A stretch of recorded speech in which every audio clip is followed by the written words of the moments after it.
Wonderful to be here today with you both, Tony and Paulo, and everyone in the audience. I love seeing all the folks signing in. And as we were going through the intro there, I was looking at the PR and logo and realized it's parking spots and just thought, oh my gosh, that's so brilliant. A logo that looks good and has meaning. I am here to talk about my book, When Driving is Not an Option, Steering Away from Car Dependency, that came out this spring with Island Press. And I also want to talk to you all about my work and how it connects to parking reform and how the disability community can be an ally and how you all can be better allies to the disability community in your work for building more accessible, healthier, and more connected cities. So just to tell you a little about where I came from, how I came into doing this work. As I mentioned, I'm low vision. I was born with a visual impairment called nystagmus. It makes my eyes shake all the time, a little bit like this. And that means my visual acuity just isn't great. I've worn glasses, but that doesn't correct for the shaking. And so I don't see well enough to drive. And so I grew up in Washington State. And I grew up on a road. This road on the upper right is actually the road I grew up on. It's a pretty rural road, lots of trees, no shoulders, no transit, no sidewalks. And I had a mom who really encouraged me to learn how to ride a bike, which was great because a lot of kids, especially low vision kids, aren't encouraged to do that. But she did. This was me at my friend's house, and I was so jealous because she had sidewalks.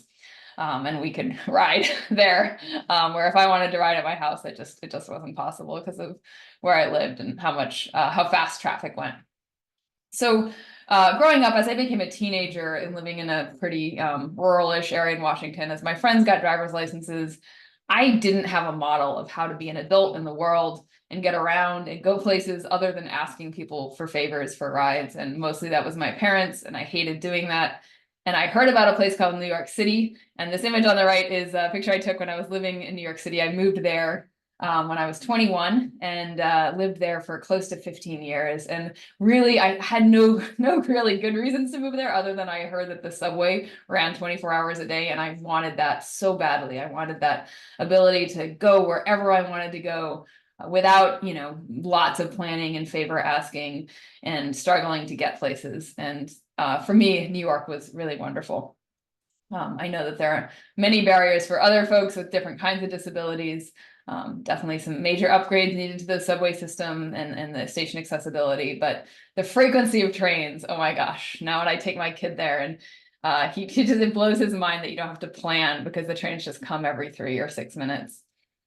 I am back in Washington State now, I mentioned, and I came back here to take a job with Disability Rights Washington. And I took the job because I hadn't done a lot of work in the disability community. I'd done work with labor unions, immigrant rights work, political work, and around storytelling and trying to make sure that people's voices were part of the conversation. But disability really wasn't part of that. And it wasn't part of how it was part of myself, but I wasn't comfortable talking about it. I'd grown up with a lot of stigma in an era, before the ADA, and it took me a while to figure out that it was something about myself that I needed to tell people, and potential employers, friends, family, and in that, starting to talk about it, I realized I really wanted to work more with the disability community. And so I came back, started working for Disability Rights Washington in Washington State, and right away started to meet lots of other people who couldn't drive. And that was really just so affirming for me because I had felt growing up very alone. I had felt like I was the only person who couldn't drive, which totally isn't true. And so we started doing a lot of storytelling work at Disability Rights Washington. This is an image of our story map, which we've interviewed close to 300 non-drivers from across the state, doing a lot of community outreach, a lot of it online actually during the pandemic, really to try to document the stories of people who are non-drivers throughout the state. And that led me to really start to wonder, I am seeing so many of these stories out there, we're hearing so many of these stories, how many non-drivers are there? And that's sort of the research that led to me writing this book, is trying to get answers to that question and trying to think about who are all the non-drivers and what are our needs. And so these are some statistics. There's not the best data on this because non-driver isn't really a term that is very common yet. or a way people think about access. But in Washington State, we've done some research here. It's around 30% of our population. Wisconsin DOT did similar research. It's around 31% of the population in Wisconsin. And just looking at driver's licenses, which aren't a perfect, metric, but only 31 out of every 100 residents of the US do not have a driver's license. So lots of people out there who are needing to walk and roll and get rides and take transit and bike and pay for rides. And we're just not designing a transportation system that takes these needs into consideration. So I want to go into a little bit more detail about, who are the different sort of segments of non-drivers. So you can think about a little bit, what are the needs? Are there competing needs? And I think this gets into folks working in the parking reform space, understanding a bit more of this nuance.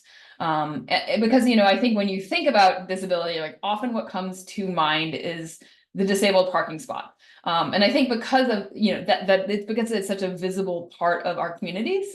And it's perhaps the only really visible thing we saw growing up around disability. That's simple, right?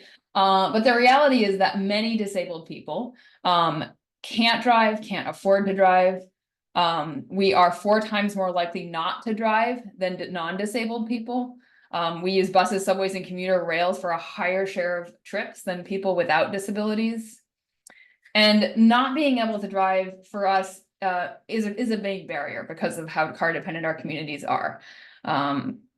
So there's a statistic here for working age people receiving disability payments, 51% of people who couldn't drive said transportation prevented them from working, compared to only 31% of people who could drive. And so that, distinction between not driving and driving is, or not being able to drive and being able to drive is a big, big divider, perhaps, in access needs within the disability community. And we are clicking, hang on. Oh, there we go. My computer is a little hot. Might have to prop it up to get some more air circulation. It's going slow. Another thing that I think we don't talk about enough when we talk about disability is poverty, and how different experiences of people are with disabilities depending on our access to financial resources, access to wealth. And so, if you can afford ride hail and you can't drive, that's, one experience of not being able to drive. If you can't and you really are, your only options are relying on friends and family, like that's a very different experience. And disabled adults are twice as likely to experience poverty as their non-disabled peers. So a lot of poverty in the disability community. And, for people who can potentially drive, it can be really expensive both to own a car, and then also if you need a car that's wheelchair accessible or a car that has hand controls, those things can be additionally expensive, right? Extra expensive. So additional barriers. So lots of disabled folks aren't drivers, but there are disabled folks who are drivers.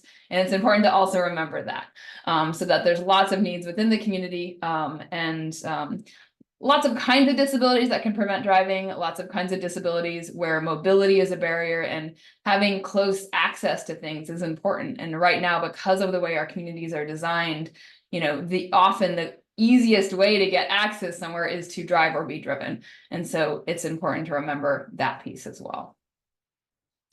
So older non-drivers are another big part of the non-driver population. And I broke this out from disabled non-drivers, even though, it's health conditions, it's disabilities, right, that are preventing many older folks from driving. Many older folks wouldn't self-identify as disabled. And so I wanted to sort of have this be this own category. This is my grandma. She did not stop driving, though she had a heart condition that caused her to pass out while driving, which she did a number of times. Luckily, she lived in a really rural area, and so she could drive off the road when she passed out and nobody got hurt. But yeah, really lucky that's not how she died in a car accident, and she didn't hurt anyone in the process. But, giving up driving and that transition from driving to not driving for many older folks is really fraught. And yet, many older folks do age out of driving. There's some statistics here that 18% of people older than 65 don't drive, 35% of women over the age of 75. And those are really big numbers. And then this last big segment of non-drivers, children. Really a big proportion of non-drivers are youth under the age of 16. And I get a lot of questions about including youth in this like 30% of non-drivers. The reality is that youth and children are also people. They need to go places. And if they can't drive or they can't go places independently, they need someone to take them. And they don't always have adults in their life who can drive. And so they're also impacted by car dependency. And the solution isn't just driving them places, because that doesn't work for all families. And I think this is important to remember. I have some pictures here of my kiddo with his Metro card, and also him waiting for the school bus. And we do a lot of busing in this country because we recognize that kids need to go to school and not all families can drive them. This image on the bottom right is a bus shelter out in a rural area in Washington state. And you drive around rural areas and you see these bus shelters all over the place. And it's a really nice visual reminder that there are children who need to go places, and that we have created these public transportation systems based through the schools to get them places. And that's possible. Even in rural communities, we can create transportation access for non-drivers if we prioritize it. But often, when someone turns 18, that access goes away, or when they graduate from high school. The other part of this is to think about the decrease in people over the age of 16 who are non-drivers. And the increasing number of young people that are either choosing to not drive, choosing not to get licenses, or can't afford to. And I don't have good data on why, but the percentage of youth with driver's license at the age of 16 and 20 to 25-year-olds, those percentages are going down pretty significantly.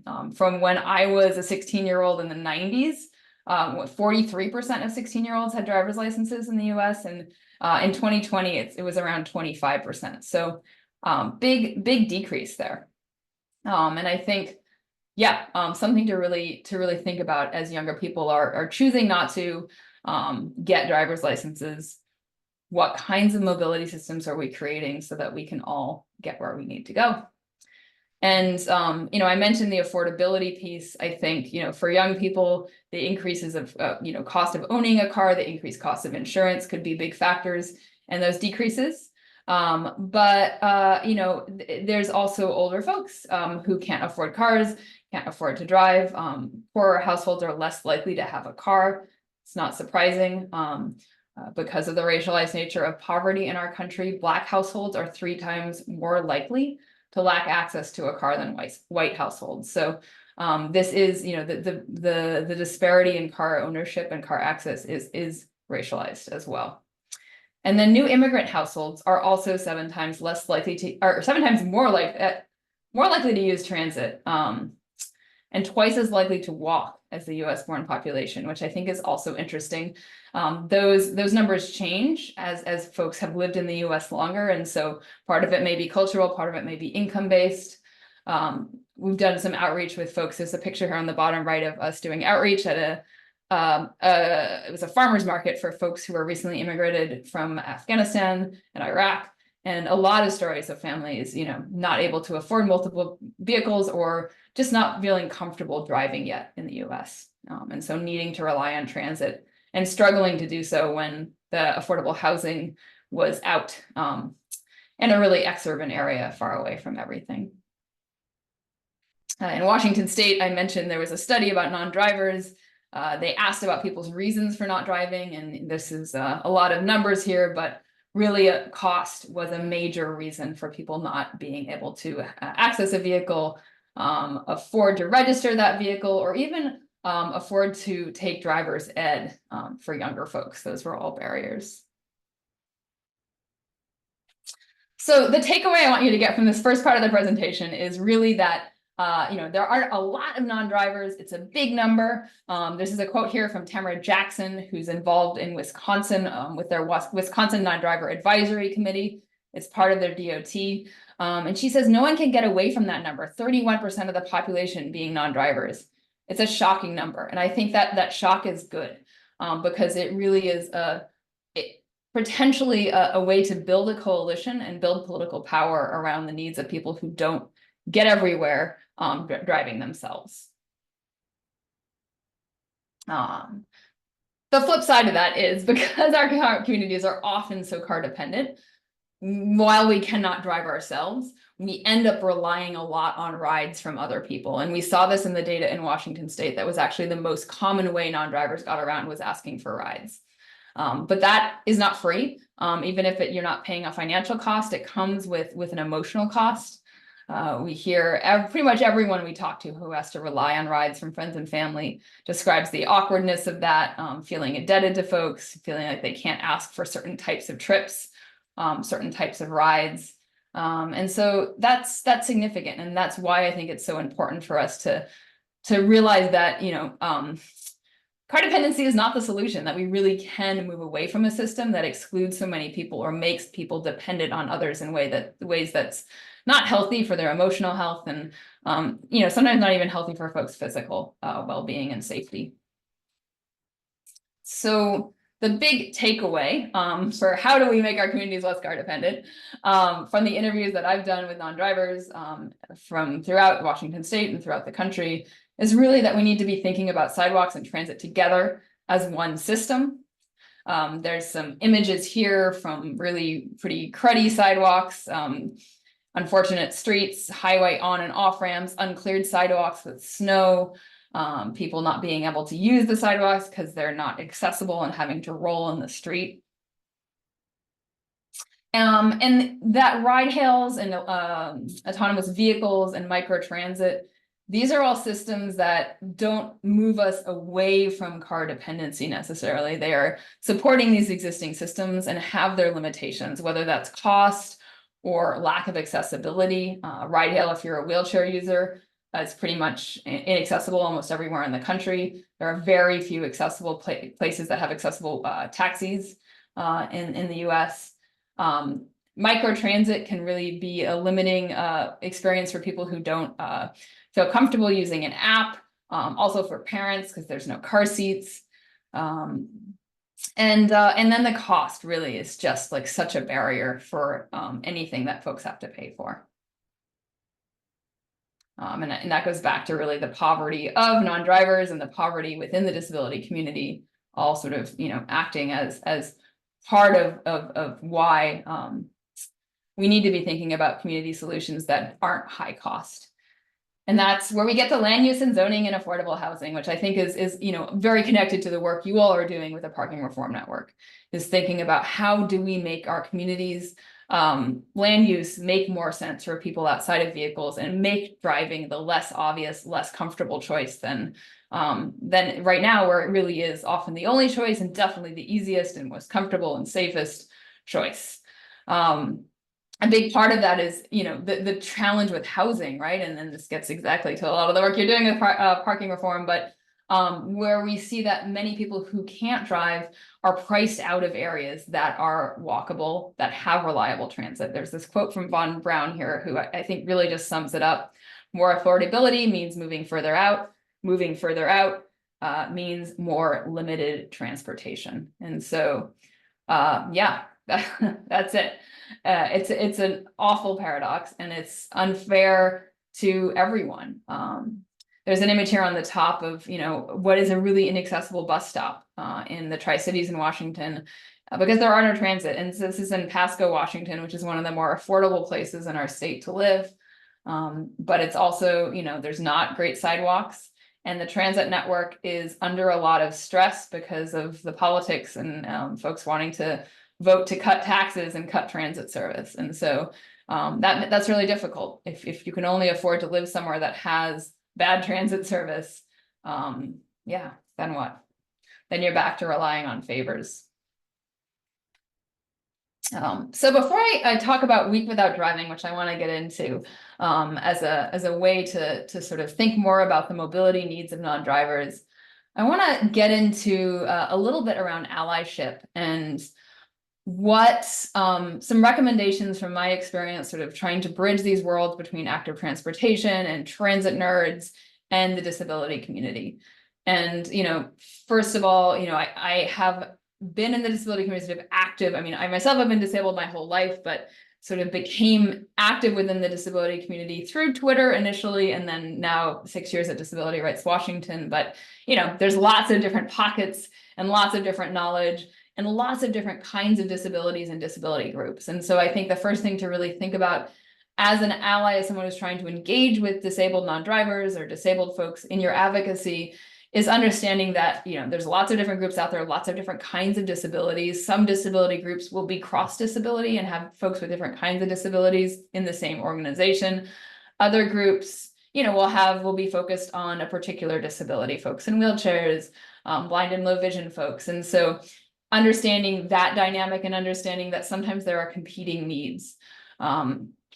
You know, for example, yeah, like for blind folks, having tactile edges on things is helpful for wayfinding. And for folks in wheelchairs, you know, you need ramps, and the smoother the edges, the better, because every bump is a bump, right? Of course, then you have blind folks in wheelchairs and or low vision folks in wheelchairs, and you know, there's all of those complex needs as well. And so just understanding that you know, the disabled community and access needs really do differ.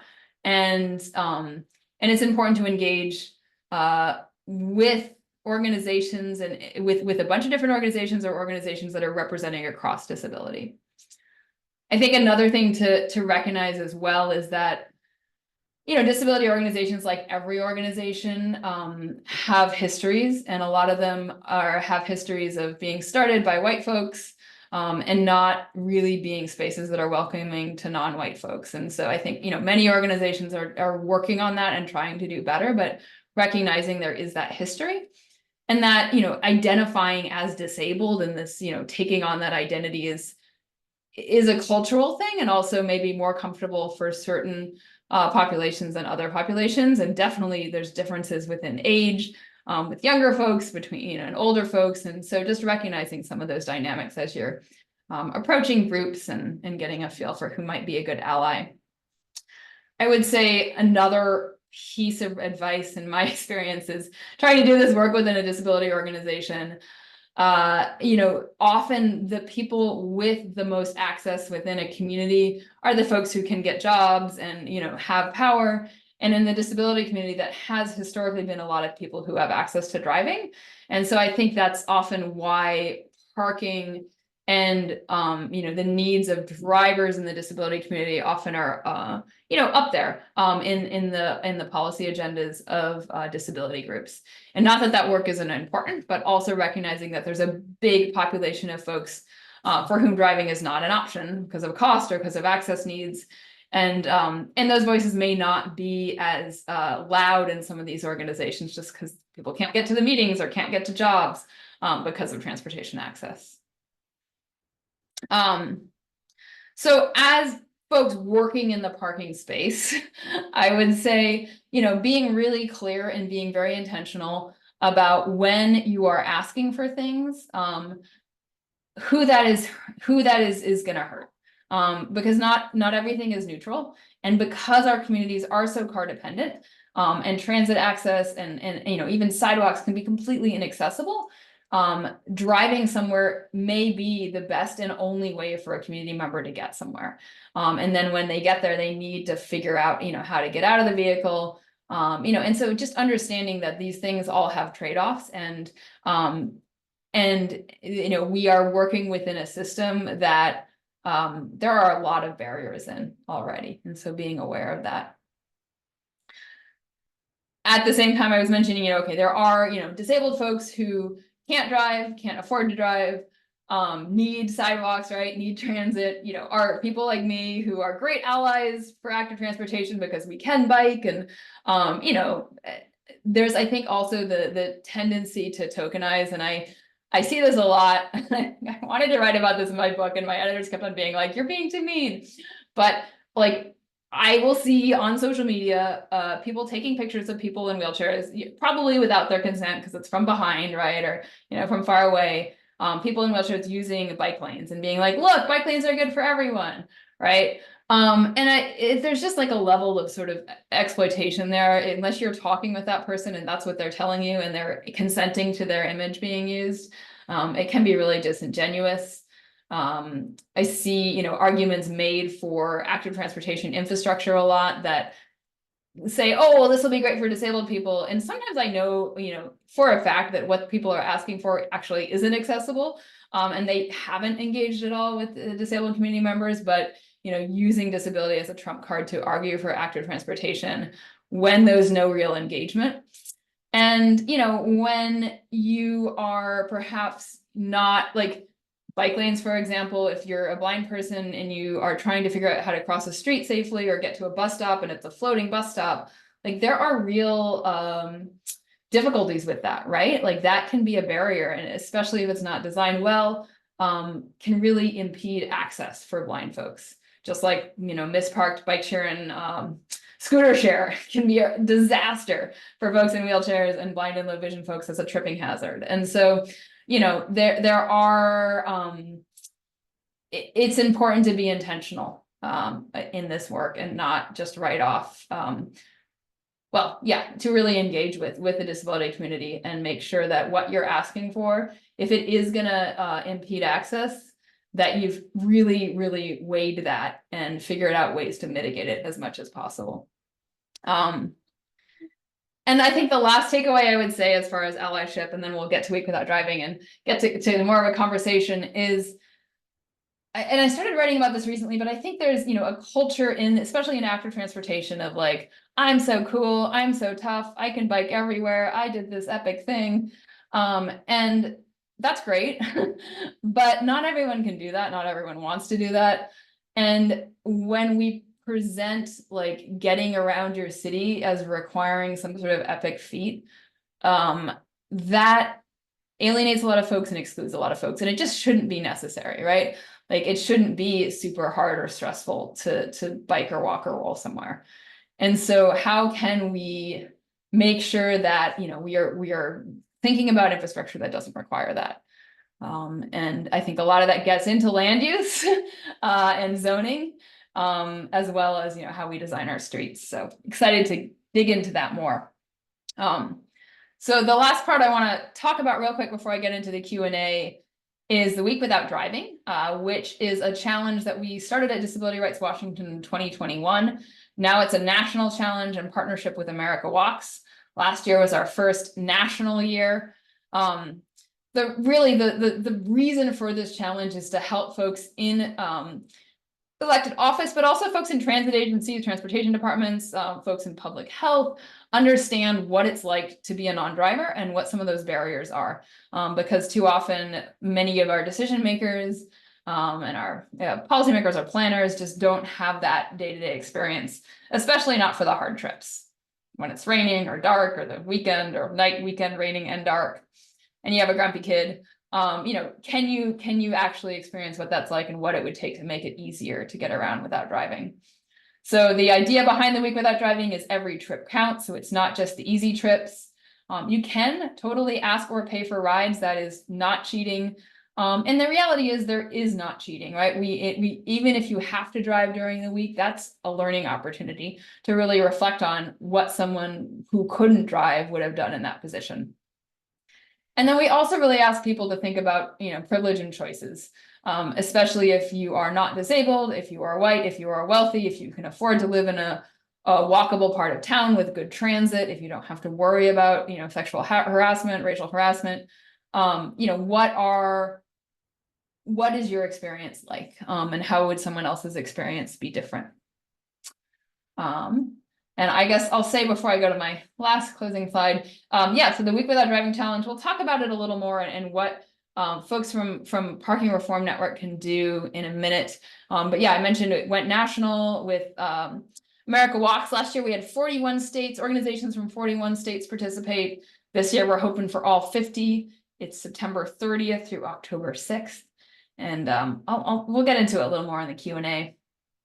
But I'll end with just a closing thought.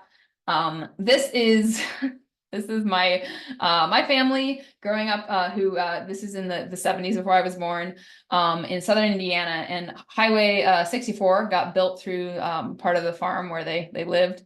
Farm is still in the family, and it really transformed life in that area from a very isolated rural community, but also a very self-sufficient rural community with a store, with a school, amenities like that, to a place where everyone just got on the highway who could and drove, 40 miles into town. And that changed America in a lot of ways. It changed this community. And that change has been really recent, really. I mean, cars haven't been with us and car dependency hasn't been with us for that long. I love reading Peter Norton, historian, who's written some terrific books, Fighting Traffic, one of them. Yeah, just to really understand how contested the transition to car dependency was, and how possible it is for us to reverse some of these things that have really not been with us that long. And so my hope is that we can, and then the next 100 years, we can start to dismantle what we have built in the last 100 years to really create communities that work better for all of us. So I can put this in the chat, but there's a discount for buying the book from Island Press. I think there's also this month in July, there's a digital download discount as well, if you want to get it on Kindle. And then these are my social media handles and my email. Feel free to reach out. And I'm gonna stop sharing and turn it back to Tony to begin our discussion.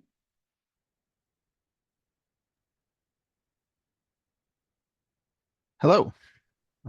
Thanks. That was fantastic. Thank you so much for coming to talk to us and for writing this book. I think it's really, really important one.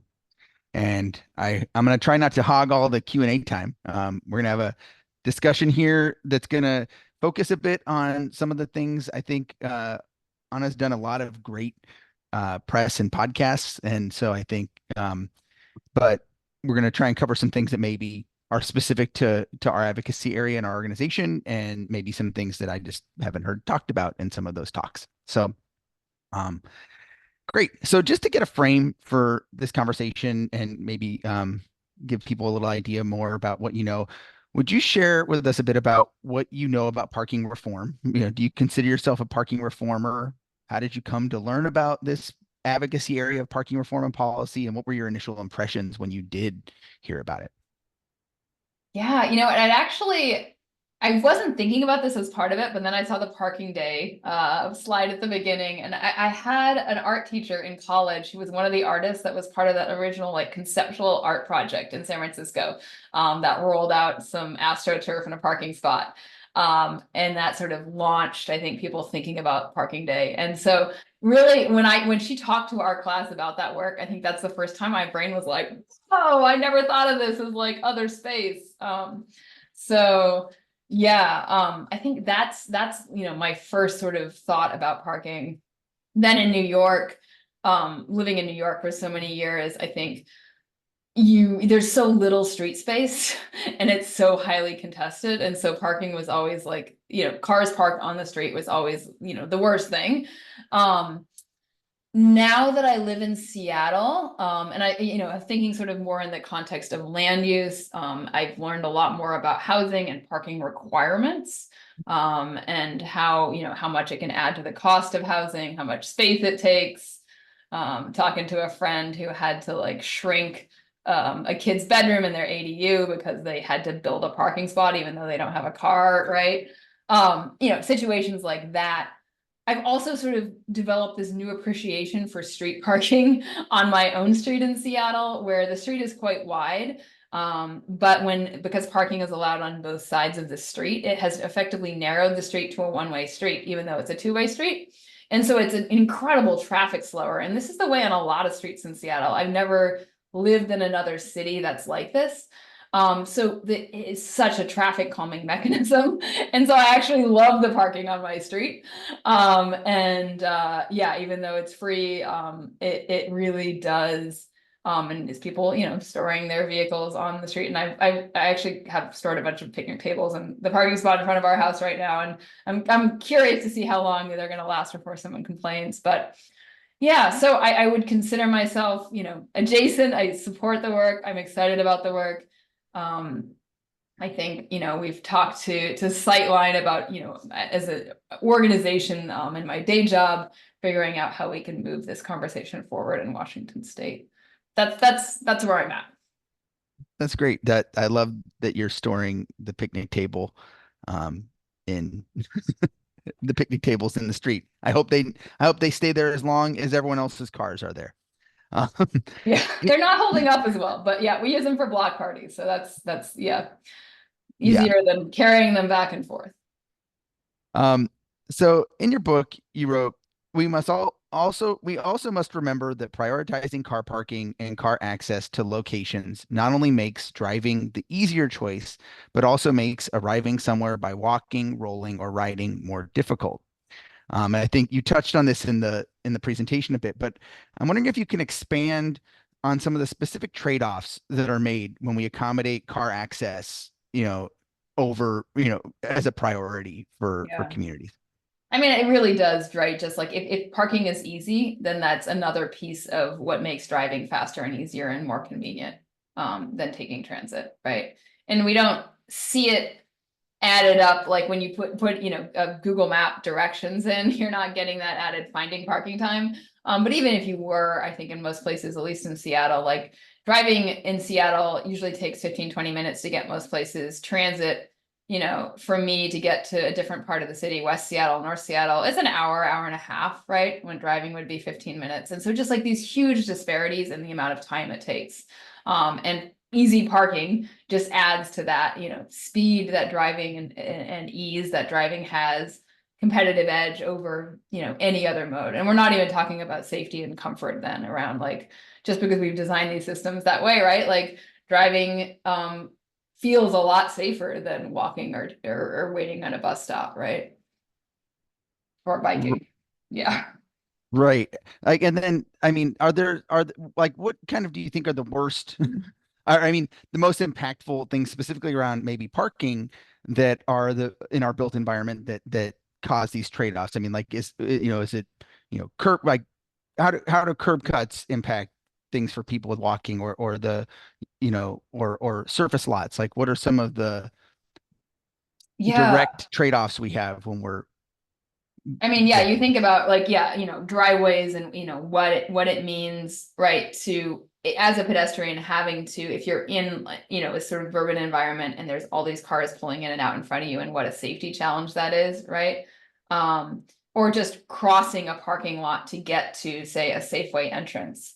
How unpleasant and uncomfortable. And if there's no sidewalk or pedestrian pathway, how, yeah, like just disregarded you feel um as someone who also is trying to shop at that Safeway, but coming from the bus stop, you're weaving in and out of cars and hoping to be visible, right?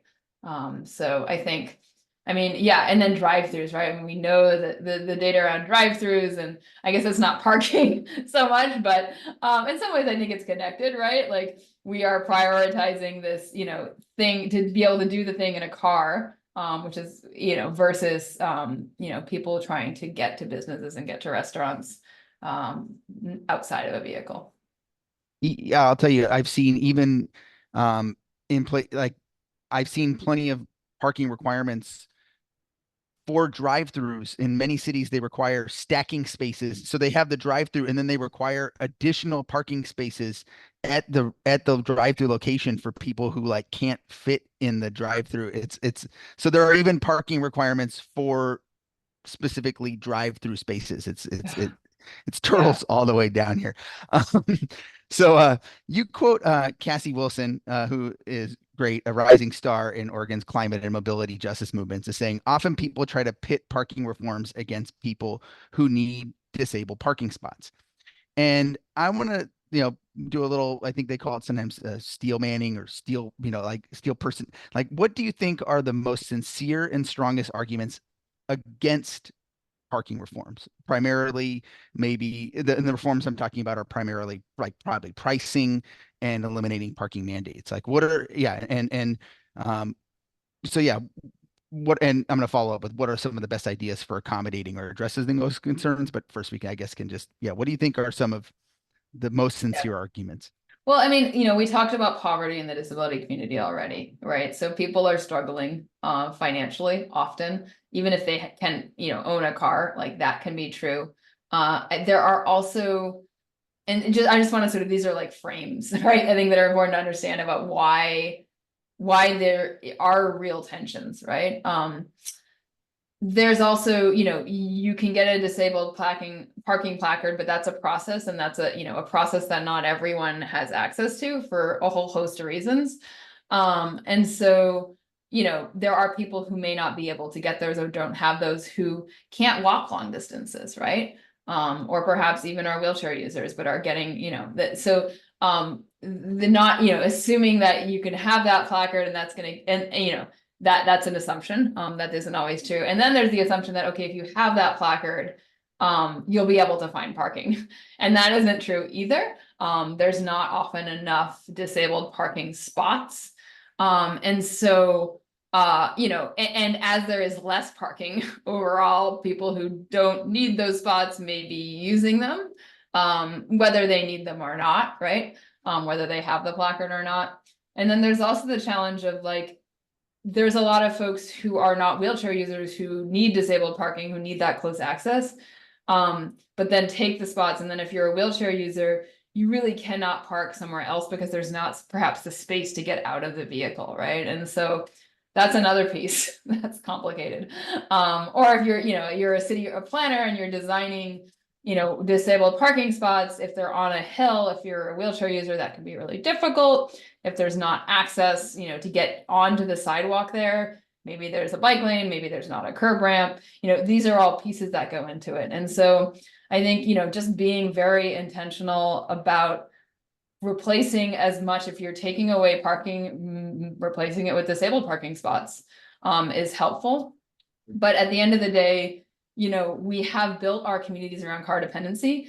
And if you have limited mobility and you don't have access to good transit, and you do have access to a car, whether that's your car, or, getting rides from other people, like getting rid of those parking spots could really be limiting your mobility. And we have to recognize that, I think, and recognize that, as if we are talking about eliminating parking, we also have to be talking about how to reduce car dependency in ways that support people's mobility, and really thinking about people who aren't just, whatever your stereotypical like non-disabled person who has access to resources.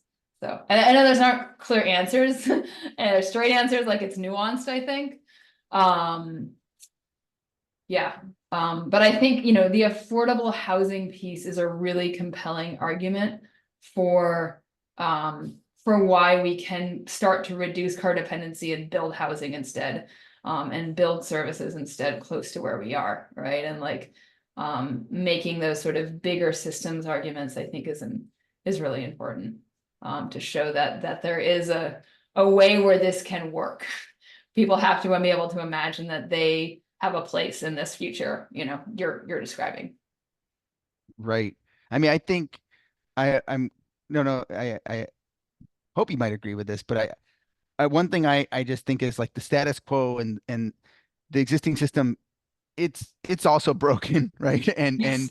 And and it's not a viable solution. Like even if like you can't add enough parking spaces to places that are accessible to people walking or taking the bus or who can't get in a car for whatever reason.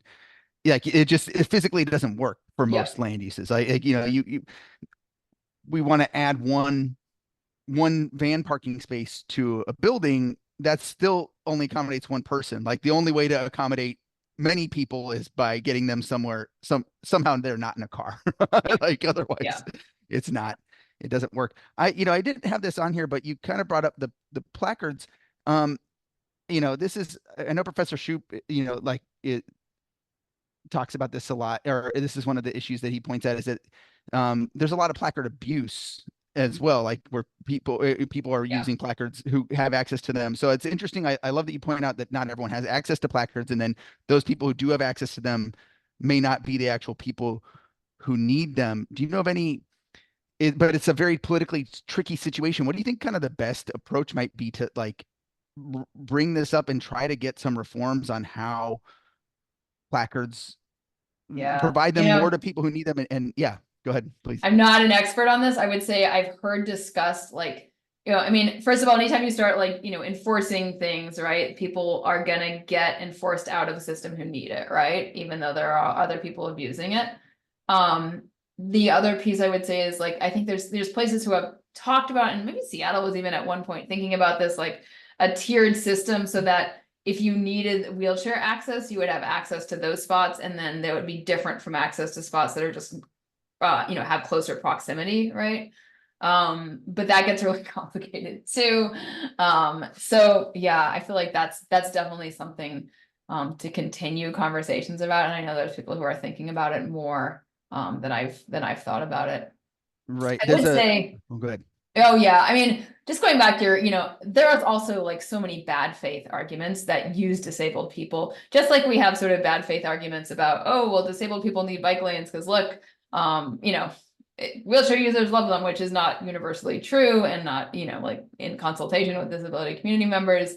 There's also, the opposite thing happens quite a bit too, where people will use disability and disabled people as a reason for not changing anything because I think they perceive that disabled people are driven or drive everywhere, which also isn't true, right? So it goes both ways. And I think, having the nuance and having disabled people actually in their room to be able to, talk about this and making sure that you have representation from both disabled drivers and disabled non-drivers or disabled people who, have access to a vehicle they can use or be driven in and people who really don't have that access and both are part of the conversation.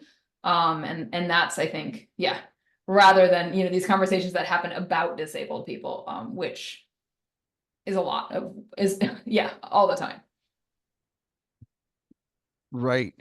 Yeah. And I had a follow up about advice. You gave some great advice for allyship and building relationships and coalitions with members of an organizations in the disability community. I don't know if there's anything, I think you did a good start there, but in light of this conversation, like, yeah, are there any tips you have for our partners or members in how to engage and, you know, bring those voices in or bring those people into the bring this community into the conversation? Yeah. I would say, I mean, and this is where I'm gonna actually combine this with the week without driving question. The week without driving, I think is an opportunity, and our goal really with it, first of all, is to educate policymakers, but we also see it as a way to bring together communities that haven't previously gotten to know each other or collaborate, say the disability community and the active transportation community, or the parking reform community, or the transit, advocacy community and building those relationships and starting to build the trust so that there's the possibility of working together for solutions. And so, co-hosting a week without driving event, perhaps doing a walk roll audit of an area, experiencing what it's like to try to get to the Safeway from the bus stop, experiencing what it's like maybe riding transit together and navigating some common destinations in your community. And, starting by reaching out to the disability organizations that you may know of in your community if you need help finding those. I can offer some just sort of broad recommendations. National Federation of the Blind, American Council of the Blind, they have local chapters. Independent living centers often will have local chapters. There is a disability rights name your state in every state. For the most part, you can look up the contacts for those on the National Disability Rights Network. That's our parent national sort of parent organization. You're not necessarily always going to get a response. Transportation access may not be the priority, focus of these groups, but yeah, I think that's a place to start and see if it's possible to organize a joint event where people who are walking and rolling, or driving, experience what it's like to get around the community together. Great. That answers that. That does cover a good chunk of the week without driving question. I want to just mention to people in the chat, in the Q&A section, there is a little thumbs up button that you can click, so we can help prioritize questions. And I have like 1.5 or 1 to 2 more questions here. So if you have questions that you want us to consider, put them in there. And then if you vote, we'll hit the ones that have the most thumbs up first.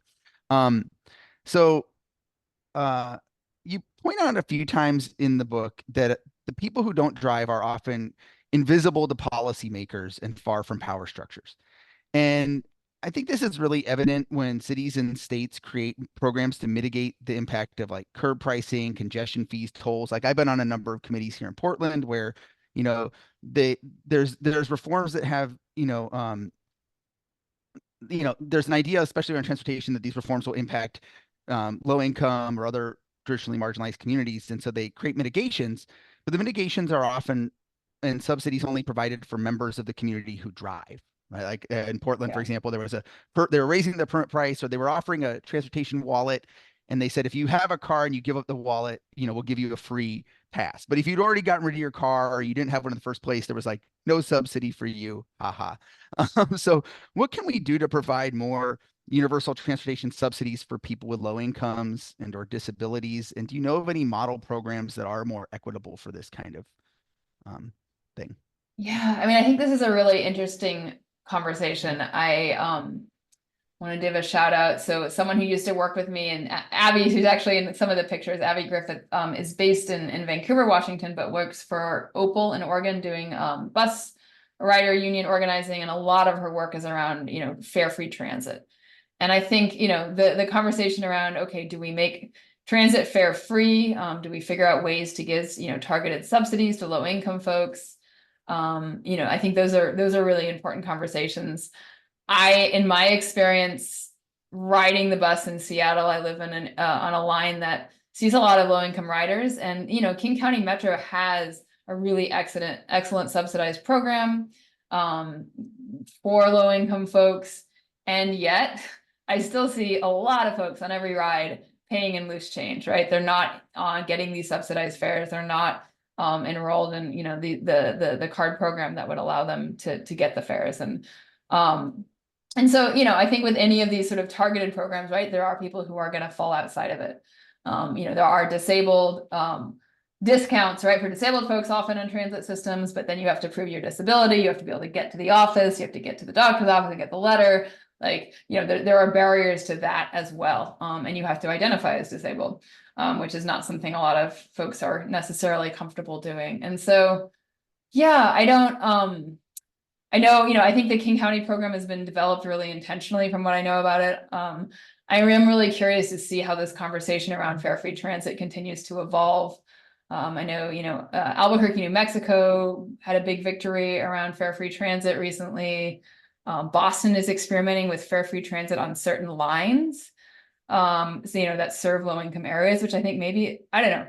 For me, that seems like a really valid way to do it, because then you're not, asking people to take on the burden of validating their need. Or do we just move into systems where transit is free, and we are paying for it by making driving more expensive, and pushing more people towards, using transit, and can we do that in places where transit, maybe it makes sense in places where transit is dense and widely available, and accessible. Mhm. So yeah, I don't have the answer for you there. I mean, we're all working on it. Yeah. It's a tough one. Thank you. Yeah. Okay, so finally, I just want to talk about the line between people who are non-drivers by choice and those for whom driving is truly not an option. You mentioned in the book, like, uh, about the stories and experiences reflected in the book may not be those of choice non-drivers, and I think that's great. We haven't, like, my family hasn't owned a car since 2008, and I don't think I've driven in about at least a year. I can't afford a car. I'm physically, mentally able to drive relatively safely. But over the years, I've driven less because I think just more and more, like, one, it's makes me anxious. Like, it is a scary thing, a lot of power. But I also think just how bad every trip someone takes in a car is for everyone not in the car. And I also do this, and this ties back to your point about it not being a challenge. Like, I feel like as an advocate for someone who wants to reduce car dependency, like I should experience these difficulties and inconveniences so I can, speak about that experience. Like so it's not like I'm doing it as like a challenge necessarily, but it is like, like it's important to know what it actually takes to get from the airport to somewhere, for example, not in a car, which often is terrible. So how can people like me best work hand in hand with non-drivers by necessity? And how can we highlight the truth and experience of that community, you know, without tokenizing or patronizing? Yeah. That's a really good question. And I guess the first thing I would say is that, it's not a strict binary. Just like there's not a strict binary between drivers and non-drivers, like non-drivers is useful, a useful frame, but it's not, there are people who can, you know, can drive sometimes when their partner is not using the car, or could drive if they could afford a wheelchair accessible car, and they can drive it, whatever. Like there's I guess well, let me explain that. There's if you can drive a car, but you need a wheelchair accessible car, you can drive places, but you can't get out of the car because you can't bring your wheelchair, right? Like, so there's all these nuances to it. And I think there's a lot of nuances with choice or involuntary as well, right? And what you were describing around like the anxiety of driving, right? There's a whole continuum of that. And there are people who really can't drive because of anxiety or PTSD. And then there's people who really would prefer not to, but have to, because that's really like how they get to their work in a timely manner, but they really try to avoid driving under most circumstances. I mean, there's like a whole range of experiences there. I think what for me is important to think about is just, choice and privilege, and how many options someone has in a situation, and if there's how comfortable those options are. And so, for people with more choice, and I consider myself someone right. I have a steady income. I live in Seattle. Despite how long it takes to get places on transit compared to driving, there is good transit here, right? It is a relatively safe, from a pedestrian safety perspective, city, right? And I am privileged in that I can be here and live here and afford to live here. And so recognizing those privileges and what makes it possible, and thinking about, like so sort of those questions about week without driving, if that wasn't possible, if you were out in the exurbs, and the nearest grocery store was far away, and you had to cross this awful 4-lane road to get and walk down a shoulder in the mud to the nearest bus stop, like just those pieces, right? And understanding that privilege, language access privilege, racial privilege, being able to be out in public space and not be harassed. Like those are all things to consider. So how do you then help those voices of folks who with the least choices, be more centered in your work? And I see there's a Q&A question here that I can kind of thread into that, but like, yeah, how do you do that in a way where you're not just, asking more of people who are already super busy and burdened, right? That is always the trick. For me, as advocates, it's, I think, about intentionally collaborating with communities and building those relationships. I know we're, often working in nonprofits, not a lot of money. It's difficult to scrounge up money to compensate people. It's difficult to scrounge up money for language interpretation, for ASL interpretation. It's difficult to, find spaces for meetings that have all the access needs that we want, right? But figuring out how to do that as much as possible, how to create lots of different ways for people to engage that fits their access needs, whatever those are, their time commitments.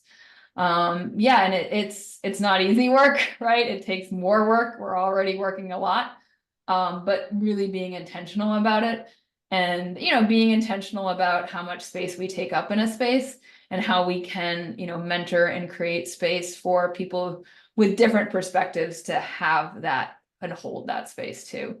Whether that's mentoring folks, making sure that there's opportunities open to folks.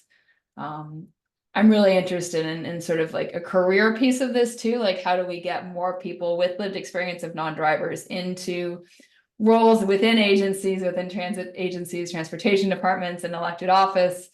And perhaps part of what those are you all are, I think there's some agency folks here, but also advocates can be thinking about is how do we recruit and encourage people to apply for those jobs, and get trained to be in those jobs. Thanks. Yeah, I just when you mentioned the trauma and PTSD, the PTSD, I've seen these threads sometimes where people are looking at a car crash and that, like, so many people will respond about how you know they they were in a crash when they first learned to drive or whatever, and they hate it, but they're kind of drivers by like not even like there's driving by necessity, but just they don't even see another way out of it. And I think there's a great opportunity to engage with those folks. So the top rated question here is from Kurt Dresner. People often treat cars like they're the only mobility device. What is your perspective, and can you speak to whether mobility scooters, etc., maybe like light EVs, trikes, other things, are a more affordable, more accessible option? And what are the barriers for adopting more of these instead of using cars?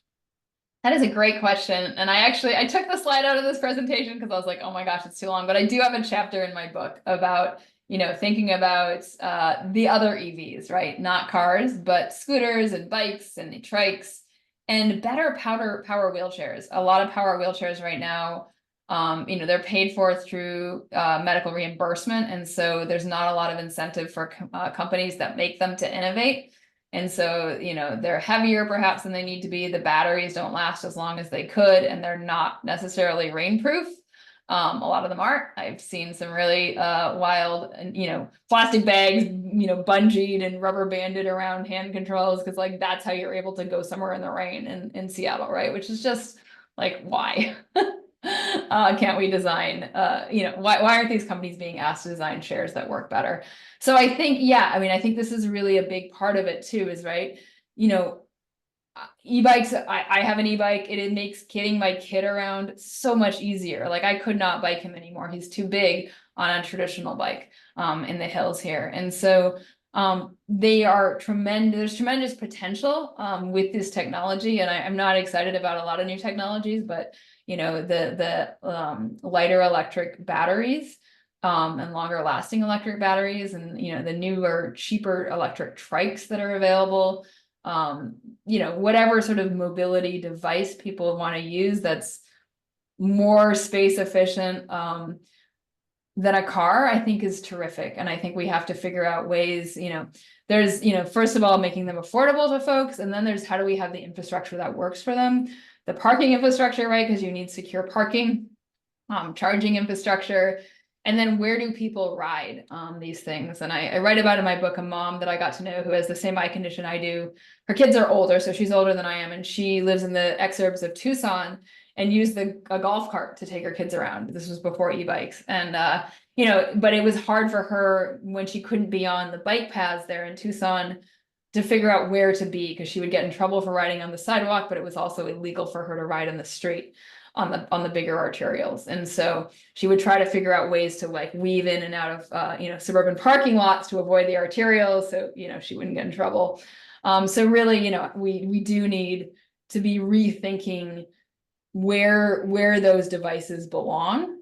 And can we create safe places for devices that can go, say, 20 miles an hour, and are smaller and lighter and safer for people who are low vision and have intellectual disabilities or physical disabilities to use, because they don't have as much force and mass and aren't the same safety risk.